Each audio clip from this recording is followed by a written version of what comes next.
Good morning. I thought since we're doing a little show and tell, I would show you mine and maybe give you some ideas. The OEM compound, as you can see, the mounting point's in the center.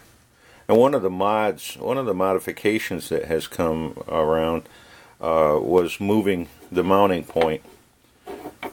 And I started on this one, but I decided not to go this route because I wanted the lower height.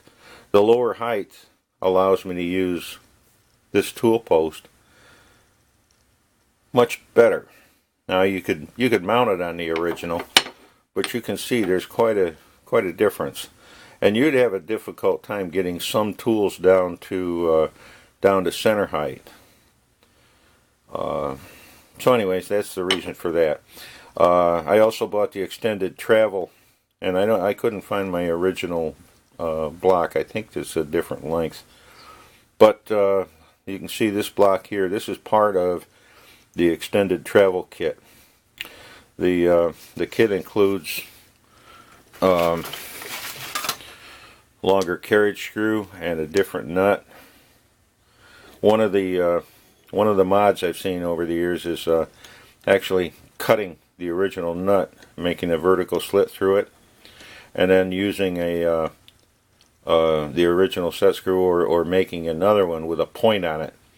The point would go down into the slot and spread the nut to take up play or over travel. I don't know if this will show, but mine is very tight with the new kit. Part of that is getting these bolts and set screw properly adjusted. Another mod that I'm going to do, I bought the little machine shop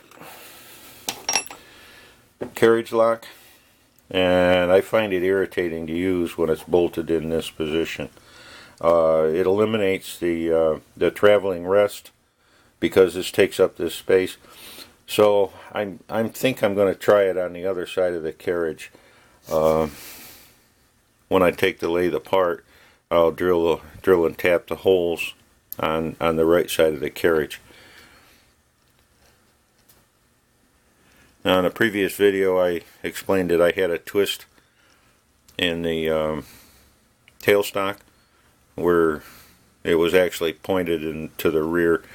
I've got a machinist friend. He's a real machinist with a real machine shop, and I'm going to have him help me do the correction because I think it's going to involve milling the base of the tailstock to correct the problem. So that's about it. I just thought you might like to see what the heck's going on. Anyways, have fun.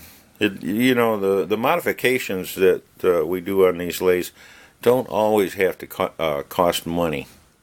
It just really depends on you. Oh, one last thing while I was thinking about it. There is the original had a protractor here. Now I found that it's not very accurate. So when I'm going for accuracy, I will use another protractor of some description, and I don't trust this thing either, but it's better than nothing. The old fish scale, if you're setting up for threading, fish scale, no, that's not right. What is this? But anyways, it's accurately cut, so I can set the threading angle. And while I'm thinking about the threading angle, I have left off the thread dial. Excuse me. And the reason is it's really easy to screw up when you're trying to use that thread dial. I made a number of attempts trying to thread, and it just didn't work for me.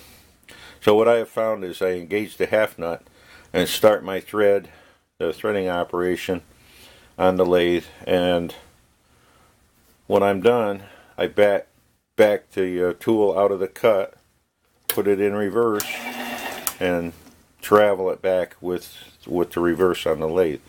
Now, many guys out there, the Atlas lathes, the South Bends and stuff, they don't reverse easily. You need a reversing motor, obviously, but you can do that. You can reverse and leave the half nuts engaged.